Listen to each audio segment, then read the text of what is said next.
భయ్యా సినిమా అయితే చాలా అంటే చాలా బాగుంది. ప్రతి ఒక్కరు చూడాల్సిన సినిమా ఇది. ఏంటంటే ఎవరో కానీ 90mm రాడ్డు లైర్ కన్నా వరస్ట్గా ఉంది అనేసి అన్నారు. ప్రతి ఒక్కరికి చెప్తున్నాను, ఆడు డబ్బులు పెట్టి చూడాలి భయ్యా. డబ్బులు పెట్టి టికెట్ కొనుక్కొని చూడాలి, లేదంటే డబ్బులు పెట్టి సినిమా తీయాలి. సినిమా వాల్యూ తెలిసినోడికే తెలుస్తుంది. ఇది సినిమా అయితే చాలా అంటే చాలా బాగుంది.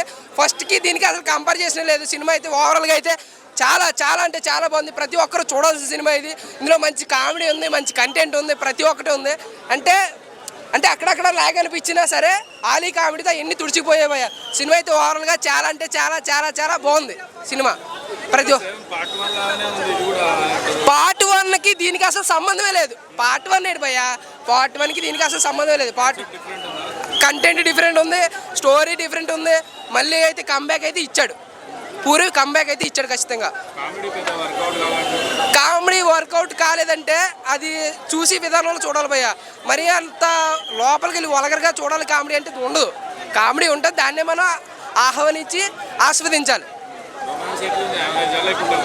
రొమాన్స్ అయితే బాబో భయ్యా, రొమాన్స్ విషయానికి వస్తే భయ్యా సీట్లోంచి లేచిపోయి నేను అంత బాగా చేసింది భయ్య హీరోయిన్. ప్రతి ఒక్క సీన్ కూడా హీరోయిన్ చేసిన విధానం కానీ ప్రతి ఒక్కటి కూడా గూస్ బంప్స్ అయితే నాకు వచ్చాయి నిజంగా. అందులో కొన్ని కామెడీ కంటెంట్లు కూడా ఉన్నాయి. చెతకొట్టాడు భయ్య, చెతకొట్టి మడత పెట్టి పిట్లో పెట్టేశాడు. ఓవరాల్గా హిట్ భయ్య, అందరూ చూడాల్సిన సినిమా. అంటే రామ్ ఎనర్జీ మాత్రం ఎక్కడ తగ్గలేదు భయ్య. రామ్ ఎనర్జీ మాత్రం ఎక్కడ తగ్గలేదు. హైలైట్ చేశాడు, ప్రతి ఒక్కటి చూపించాడు ఇందులో. రామ్ ఎనర్జీ మాత్రం హైలైట్. రాము మొన్న సినిమాతో డల్ అయి ఉండొచ్చు, ఈ సినిమాతో పైకి లేచాడు. డిసప్పాయింటెడ్ అన్న, పూరి జగన్నాథ్ మళ్ళీ డిసప్పాయింట్ చేశారు. అంటే మనకి ఇస్మార్ట్ శంకర్లో మ్యాక్సిమం బ్రెయిన్ ట్రాన్స్ఫర్ వేరే పర్సన్ దగ్గర చేయడం తప్ప మిగతాదంతా కాపీ పేస్ట్ ఇస్మార్ట్ శంకర్ 1 నుంచి. అండ్ ఇంకోటి ఏంటంటే పూరి జగన్నాథ్ మార్క్ అయితే లేదన్న మనకి. ఆయన మీద అభిమానం, ఆయన రైటింగ్స్ వల్ల, ఆయన క్యారెక్టరైజేషన్ వల్ల, అండ్ ఆయన రాసుకున్న డైలాగ్స్ వల్ల వస్తుంది. ఆయన రైటింగ్ చాలా బాగుంటుంది, ఒక మాస్ ఇది ఉంటుంది అసలు పూరి జగన్నాథ్ అంటే. అటువంటి పూరి జగన్నాథ్కి ఇటువంటి రైటింగ్స్ వస్తాయి అన్నట్టు అనిపిస్తుంది మనకి. అండ్ ఇంకా సాంగ్స్ గురించి మాట్లాడుకోవడమే బెస్ట్. దాని గురించి అయితే నేను అడగండి, దాని గురించి నేను చెప్పను. అది దాని గురించి డిస్కస్ చేసి సాంగ్స్ అయితే.